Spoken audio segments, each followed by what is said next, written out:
Fatty liver या जिगर में चर्बी एक बहुत कॉमन मसला है जो पूरी दुनिया में वबा की तरह फैल रहा है। इससे बच्चे भी महफूज नहीं है। बहुत सारे बच्चों के अंदर फैटी लिवर है, मतलब अगर आप उनका अल्ट्रासाउंड करवाएं तो उनमें फैटी लिवर आपको नजर आएगा, लिवर के अंदर फैट नजर आएगी।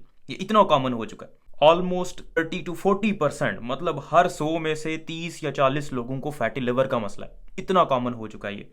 अब होता ऐसे है कि आपका नॉर्मल लिवर, उसके अंदर चर्बी नहीं होती, आहिस्ता आहिस्ता उसके अंदर चर्बी आना शुरू हो जाती है। जो जिगर के सेल्स होते हैं, लिवर के जो सेल्स होते हैं, उनके अंदर, उनके खुलियों के अंदर चर्बी आना शुरू हो जाती है। और फिर जब चर्बी आती है तो आहिस्ता आहिस्ता वहां पे सोजश होना शुरू हो जाती है, जिसको जिगर की सोजश कहते हैं या हेपेटाइटिस कहते हैं, बाज़ औक़ात जिगर की गर्मी भी कहते हैं उसको।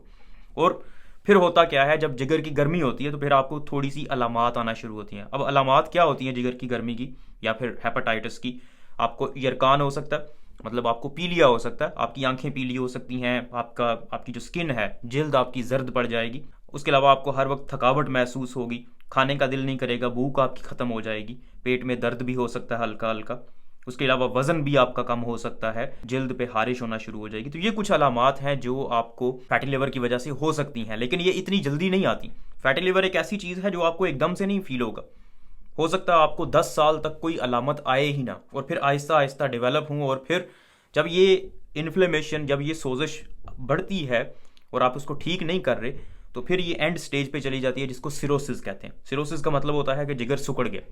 जब जिगर सिकुड़ जाता है उसके बाद उसका इलाज नहीं है, मतलब सोजिश तक तो उसका इलाज है, आप उसको रिवर्स कर सकते हैं। जिगर एक बड़ा पावरफुल ऑर्गन होता है, मतलब ये कि इसकी रीजनरेटिव पावर बड़ी अच्छी होती है। ये अपने आप को रीजनरेट कर लेता है, दोबारा से बना लेता है। इसीलिए आपने सुना होगा लिवर ट्रांसप्लांट करते हैं, जिगर का हिस्सा आप डोनेट अगर कर दें किसी को तो वो दोबारा रीजनरेट भी कर जाता है। लेकिन हेल्थी लीवर जो होता है, जो सेहतमंद लीवर होता है, सेहतमंद जिगर, वो रीजनरेट करता है। जब सिरोसिस हो जाती है, सिकुड़ जाता है, जब वो फाइब्रोसिस हो चुकी है, उसके सेल्स खुलिए ऑलमोस्ट ख़त्म हो चुके हुए, वो काम नहीं करता, फिर वहां पे सिर्फ ट्रांसप्लांट करवाना पड़ता है आपको। अब ये फैटी लिवर होता क्यों है, मैं आपको एक बड़ी वजह बताऊंगा, और यकीन जाने अगर आप उसको ख़त्म कर दें ना, अगर आप उसको अपनी ज़िंदगी से निकाल दें, तो मैं आपको गारंटी देता हूं विद इन 6 मंथ्स आपका फैटी लिवर बिल्कुल ठीक हो जाएगा। और वो वजह है फ्रुक्टोज। अब ये फ्रुक्टोज है क्या? फ्रुक्टोज एक कार्बोहाइड्रेट की टाइप है। हम जो कुछ भी खाते हैं, जितने भी ये कार्बोहाइड्रेट्स होते हैं, उसके अंदर मेनली ग्लूकोज होता है और फ्रुक्टोज होता है, मतलब उसको तोड़ के फ्रुक्टोज बनाया जाता है और ग्लूकोज बनाया जाता है। ये जो ग्लूकोज होता है वो इतना नुकसानदेह नहीं होता, क्योंकि ग्लूकोज जाता है ब्लड के अंदर और खून से फिर आगे पूरे जिस्म के अंदर जाता है, और पूरा जिस्म उसको यूज़ कर लेता है, इस्तेमाल कर लेता है। लेकिन फ्रुक्टोज का मसला ये है कि फ्रुक्टोज को इस्तेमाल करने की बजाय फ्रुक्टोज को भेजा जाता है लिवर में, जिगर में, और जिगर उससे चर्बी बना देता है एक प्रोसेस के थ्रू, जिसको लाइपोजेनेसिस कहते हैं। तो इसका मतलब ये हुआ कि ग्लूकोज हम इस्तेमाल कर सकते हैं, लेकिन फ्रुक्टोज से चर्बी बनेगी। ये फ्रुक्टोज जिन चीज़ों के अंदर ज़्यादा होता है, आपने वो चीज़ें अवॉइड करनी है अगर आपको फैटी लिवर से निजात हासिल करनी है। तो ये फ्रुक्टोज ज़्यादा किन चीज़ों में होता है? जितनी भी आर्टिफिशियल या प्रोसेस्ड फूड्स हैं उनके अंदर फ्रुक्टोज की मिकदार ज़्यादा होती है।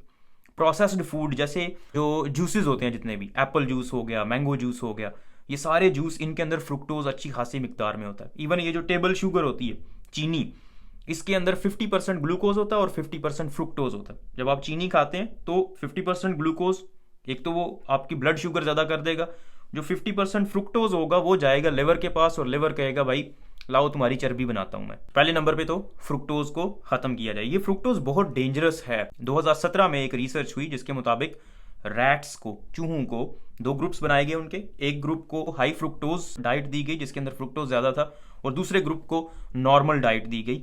और कुछ अरसे बाद, शायद 8 वीक्स के बाद, पता चला कि जो हाई फ्रुक्टोज डाइट पे थे वो ओबिसिटी का शिकार भी हुए, और उनमें फैट बहुत ज़्यादा हो गई, और उनमें इंसुलिन रेजिस्टेंस भी ज़्यादा हो गई। आप हिसाब लगा सकते हैं कि फ्रुक्टोज का इतना बड़ा इफेक्ट होता है आपके जिस्म के ऊपर। फ्रुक्टोज इंसुलिन रेजिस्टेंस करवा देता है। ये जो शुगर के मरीज होते हैं उनको फ्रुक्टोज से बहुत बड़ा प्रॉब्लम होता है। अगर वो अपनी ज़िंदगी से, अपनी खुराक से फ्रुक्टोज निकालेंगे तो उनकी डायबिटीज़ बेहतर हो जाती है, शुगर की मैनेजमेंट बेहतर हो जाती है। दूसरे नंबर पे जो फैटी लिवर की वजह है वो हमारा लाइफस्टाइल है। हम एक्सरसाइज नहीं करते, वर्जिश बिल्कुल भी नहीं करते, तो उसकी वजह से हमारे चर्बी जमा होती रहती है, और वो जिगर के सेल्स के अंदर भी चली जाती है, और उसकी वजह से फैटी लिवर हो जाता है। तीसरे नंबर पे हमारी डाइट, बाकी चीज़ें भी हमारी इस तरह की, हम सैचुरेटेड फैट्स बहुत ज़्यादा इस्तेमाल करते हैं। हम ये जो घी वगैरह इस्तेमाल करते हैं उसके अंदर सैचुरेटेड फैट होती है। बाकी भी जो हम ऑयल इस्तेमाल करते हैं, वेजिटेबल ऑयल, वो भी इतना अच्छा नहीं होता हमारी सेहत के लिए। सब स्टैंडर्ड ऑयल अक्सर यूज़ किया जाता है। तो ये भी एक वजह है जिसकी वजह से हमें फैटी लिवर होता है। अब आप इससे बच कैसे सकते हैं? एक तो मैंने आपको बता दिया, फ्रुक्टोज को अपनी ज़िंदगी से माइनस करो, प्रोसेस्ड फूड्स को अपनी ज़िंदगी से माइनस करो। एक रिसर्च के मुताबिक अगर आप 7% अपना वजन कम करते हैं, जितना भी आपका वजन है उससे 7% कम करते हैं, तो फैटी लिवर बिल्कुल ख़त्म हो जाता है आपकी बॉडी से। यकीन करें, आप अगर अपनी लाइफ से वाकई में असल मायने में ये चीज़ें निकाल देंगे तो आपको फैटी लिवर के अलावा भी, मतलब फैटी लिवर में तो रिलीफ मिलेगा, आप बेहतर हो जाएंगे, आपका फैटी लिवर इंप्रूव हो जाएगा, लेकिन इसके अलावा भी आपकी बॉडी पे इतने पॉजिटिव इफेक्ट्स आएंगे कि आप खुद फील करेंगे कि आप कितने सेहतमंद हो गए हैं। अब अगर आपने हाई फ्रुक्टोज वाली और प्रोसेस्ड फूड इस्तेमाल नहीं करनी, कार्बोहाइड्रेट्स इस्तेमाल नहीं करने, आपने सैचुरेटेड फैट, घी वगैरह इस्तेमाल नहीं करना, तो फिर आपने इस्तेमाल क्या करना है? क्वेश्चन है, वैलिड क्वेश्चन है। और आपने इस्तेमाल ये करना है, एक टर्म होती है कीटोजेनिक डाइट। कीटोजेनिक डाइट आपके लिए बहुत अच्छी है अगर आप फैटी लिवर को रिवर्स करना चाह रहे हैं। कीटोजेनिक डाइट का मतलब ये होता है कि आपकी डाइट मेनली मुश्तमिल होती है प्रोटीन्स के ऊपर और अच्छे फैट्स के ऊपर। अच्छा जो फैट होता है उसके ऊपर, जैसे अंडे की जर्दी हो गई, वो एक अच्छा फैट होता है। इसके अलावा पॉली अनसैचुरेटेड या मोनो अनसैचुरेटेड फैटी एसिड जैसे ऑलिव ऑयल हो गया, वो आपके लिए एक अच्छा ऑप्शन होता है। तो इस तरह की चीज़ें आप इस्तेमाल कर सकते हैं। मीट, गोश्त इस्तेमाल कर सकते हैं आप, वो भी एक अच्छा ऑप्शन होता है। तो कीटोजेनिक डाइट, आप कंप्लीट कीटोजेनिक डाइट ना करें, मतलब बिल्कुल ही माइनस ना कर दें आप अपनी ज़िंदगी से कार्बोहाइड्रेट्स को, आप उनको इस्तेमाल करें, लेकिन वो वाले कार्बोहाइड्रेट्स जिनका ग्लाइसीमिक इंडेक्स कम होता है। अब ये ग्लाइसीमिक इंडेक्स क्या बला है, मैंने एक वीडियो कंप्लीट इसके ऊपर बनाई हुई है।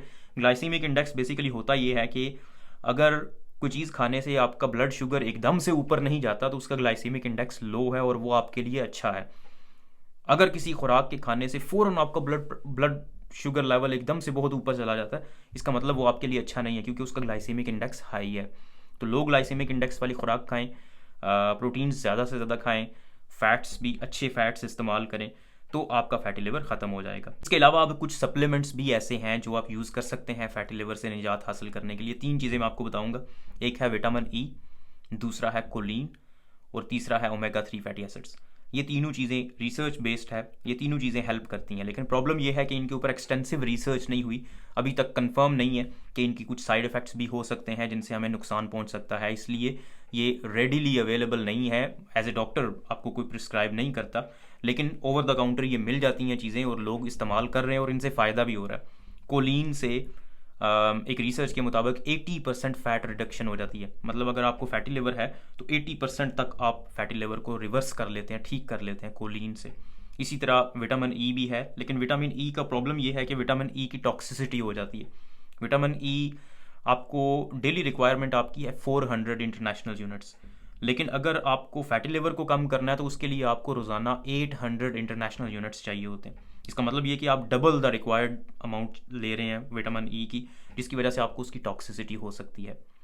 इसी तरह ओमेगा 3 फैटी एसिड्स हैं। ओमेगा 3 फैटी एसिड्स आपके लिए बहुत ज़बरदस्त होते हैं, फ़िश के अंदर ये मौजूद होते हैं, और इनके जो सप्लीमेंट्स होते हैं ओमेगा 3 फैटी एसिड्स के, वो भी बेसिकली फ़िश ऑयल की फॉर्म में होते हैं, कैप्सूल्स होते हैं, तो वो आप ट्राई कर सकते हैं। लेकिन मेरा मशवरा यही होगा कि सप्लीमेंट्स ट्राई करने से पहले आपको हमेशा अपने लाइफस्टाइल को चेंज करना चाहिए, अपनी डाइट को बेहतर बनाना चाहिए, उससे आपको इंशाल्लाह फैटी लिवर से अफाका होगा।